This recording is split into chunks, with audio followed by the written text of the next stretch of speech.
Κεφάλι που πονάει ή κορυφή με πικρή γεύση. Τι είναι αυτό? Ακαχαού είναι το χωριό που μόλις φτάσαμε. Μπορώ να πω ότι κρυώνω επισήμως. Ναι, αλλά εντάξει, δεν σημαίνει και πολύ καιρό εδώ στο κρύο.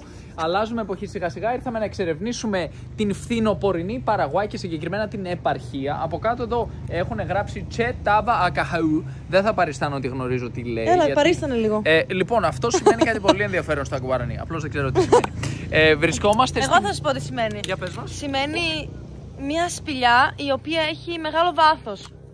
Ναι, χαζομάρες.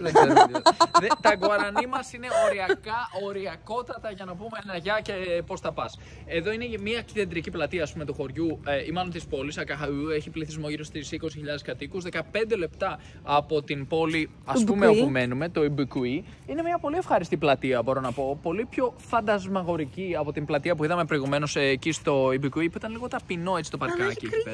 Έχει λίγο κρυουλάκι, ναι. Εδώ βλέπω και διάφορα έτσι. Διάφορες λεπτομέρειες που έχουν βάλει, ας πούμε υπάρχουν κάδοι για να ανακυκλώσεις προφανώς για πλαστικά κλπ. Και ταυτόχρονα κοινά σκουπίδια. Υπάρχουν πολύ ωραία δέντρα, πολύ προσεγμένα. Οι γλάστρες περιμετρικά του πάρκου είναι όλες πολύχρωμες και κάθε μία. Τα παρτέρια δηλαδή, αναφέρομαι σε αυτά τα παρτέρια που είναι πολύχρωμα. Το κάθε ένα έχει διαφορετικό χρώμα, κόκκινο, μπλε, πράσινο κλπ. Πιο κάτω βλέπω και ένα ωραίο μνημείο. Πάμε να το δούμε και το μνημείο. Να δούμε, νομίζω είναι κάποιος στρατιωτικός και το μνημείο είναι βαμμένο στα χρώματα της σημαίας της Παραγουάης. Εν τω μεταξύ, οι Παραγουανοί φίλοι μας λένε ότι το καλοκαίρι έχει πάρα πολύ ζέστη. Ναι. Λέμε, εντάξει, πόση ζέστη και στην Ελλάδα έχει πάρα πολύ ζέστη. Λένε 45 βαθμούς. Όχι, έχει 50-55. Λέμε αποκλείται να έχει 50 βαθμούς. Ναι. Λένε έχει. Αλλά οι άνθρωποι νομίζω ότι μπερδεύονται γιατί και προηγουμένως που βγήκαμε μαζί τους μας είπανε ποτέ δεν κάνει κρύο στην Παραγουάη. Πώς δεν κάνει κρύο στην Παραγουάη? Κάνει, ό,τι κάνει. Και λένε μα και με 13 βαθμούς κρυώνεις. Μα τώρα έχει 13 βαθμούς. Τέλος πάντων.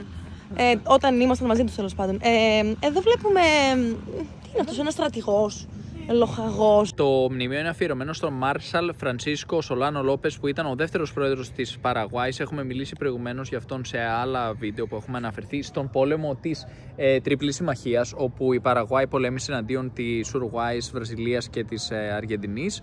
Δυστυχώς έχασε με πολύ άσχημο τρόπο, ένα μεγάλο μέρος του πληθυσμού χάθηκε, πέθαναν πολλοί άνθρωποι και ο εθνικός ήρωας, ο άνθρωπος αυτός θεωρείται εθνικός ήρωας της Παραγουάης, έχασε και αυτό στη ζωή του κατά τη διάρκεια του πολέμου και κάπου εκεί έληξε ο πόλεμος. Αυτό είναι λοιπόν και το όνομα της πλατείας εδώ πέρα. Ο Μαρίσκα Λόπες δηλαδή είναι αυτός. Ναι, ακριβώς. Γιατί το έχω κρατημένο του Μαρίσκα Λόπες. Ήταν ευεργεψία αυτό που έκανε με τον πόλεμο. Κάποιοι τον θεωρούν μια εθνικό ήρωα. Κάποιοι τον θεωρούν εθνικό ήρωα και κάποιοι τον θεωρούν τραγική φυσιογνωμία και ότι κατέστρεψε την Παραγουάη προκαλώντας την τύχη μιας μικρής χώρας εναντίον όλων αυτών των χωρών με αυτά που έκανε. Γιατί στην πραγματικότητα εισέβαλε στην Αργεντινή για να πάει να βοηθήσει ένα κόμμα στην Ουρουγουάη που τελικά έχασε και τα γύρισαν όλα εναντίον του, τέλος πάντων η Ουρουγουάη. Να πούμε την αλήθεια ότι η Ουρουγουάη είχε εσωτερικά προβλήματα. Κάτι σαν εμφύλιο. Ήταν η Κολοράδος και η Μπλάνκος, ας πούμε. Και η Κολοράδος ήταν πιο. Η χρωματιστή είναι κυριολεκτικά. Το έγχρωμο κόμμα και το άσπρο, το λευκό κόμμα. Αλλά ήταν τη άποψη, ας πούμε, να έχουν συνεργασίες με Αγγλία, με Βραζιλία, ήταν πιο ανοιχτή. Ενώ η Μπλάνκος ήταν πιο πολύ της επαρχίας, ήταν πιο συντηρητική. Μάλλον αυτά τα δύο κόμματα μεταξύ τους. Ήταν στην εξουσία η Μπλάνκος. Η Βραζιλία έστειλε στρατό για να βοηθήσει τους Κολοράδος, γιατί είχαν έτσι μια καλή σχέση.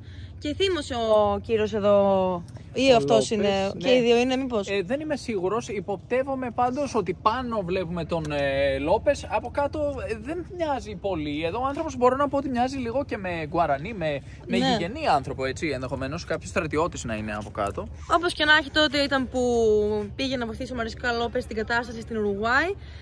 Πέρασε μέσα από την Αργεντινή. Χωρίς να του δώσουν άδεια, κάτι που θεωρήθηκε εισβολή, γιατί πέρασε με στρατό μέσω της Αργεντινής για να φτάσει στην Ουρουγουάη. Άρα στη συνέχεια η Αργεντινή κήρυξε πόλεμο στην Παραγουάη. Εν τω μεταξύ τελικά νίκησαν οι Κολοράδος, επικράτησαν και άρα ο Λόπες δεν είχε κάνει πολύ καλή επιλογή. Εν τω μεταξύ έσπασε και την, πώς να το πούμε, την στάση, τη χρόνια στάση που υπήρχε της Παραγουάης να μην συμμετέχει σε τέτοια ζητήματα και επί τη ευκαιρία, για κάποιο λόγο που δεν είμαι σίγουρος ακριβώς, εισέβαλε και στη Βραζιλία και πήγε μια πόλη. Στο Μάτο Γκρόσο. Ναι. Και αυτό το έκανε επειδή έγινε το θέμα, γιατί θύμωσε με την Βραζιλία. Αλλά δεν βγάζει πάρα πολύ νόημα. Ναι, δηλαδή, γιατί το μέγεθος, ας πούμε. Η Παραγουάη εναντίον του κόσμου. Και τελικά ο εθνικός ήρωας Λόπες οδήγησε την Παραγουάη σε μια ολική καταστροφή, γιατί ορμήσανε μετά Βραζιλία, Ουρουγουάη, Αργεντινή όλοι μαζί και πήρανε ό,τι μπορούσαν να πάρουν το χρυσό της Παραγουάης σε εδάφη κλπ.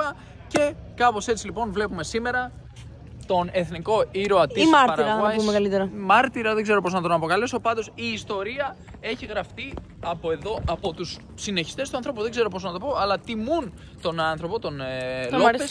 Τον Μαρισcal Λόπες, λέγοντας ότι είναι εθνικός ήρωας της Παραγουάης και πολλοί τον κατηγορούν ως προδότη και ότι κατέστρεψε την Παραγουάη ολοκληρωτικά, γιατί είχε μια πολύ καλή πορεία εκείνη την εποχή η Παραγουάη και ήταν μια πολύ σπουδαία δύναμη εδώ στη Λατινική Αμερική. Μια περιφερειακή δύναμη που θα μπορούσε να φτάσει σε πολύ υψηλό επίπεδο. Δυστυχώς κάπου εκεί λοιπόν καταστράφηκε η Παραγουάη, αλλά σιγά σιγά παίρνει πάλι τα πάνω της ως κράτος και εξελίσσεται. Και να πούμε ότι δεν είναι ο μοναδικός πόλεμος που έχει εμπλακεί.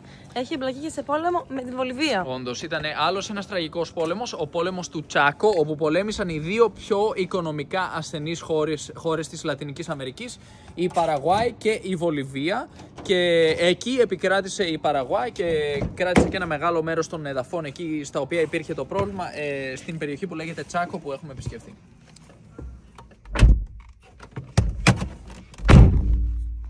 Τι έγινε, κρυώσαμε. Δεν ήθελες λίγο χειμώνα? Όχι, ευχαριστώ. Εδώ οι άνθρωποι λένε ότι δεν θέλουν χειμώνα, να πολλούν το χειμώνα. Είμαστε στη λάθος μεριά του πλανήτη. Στο λάθος ημισφαίριο.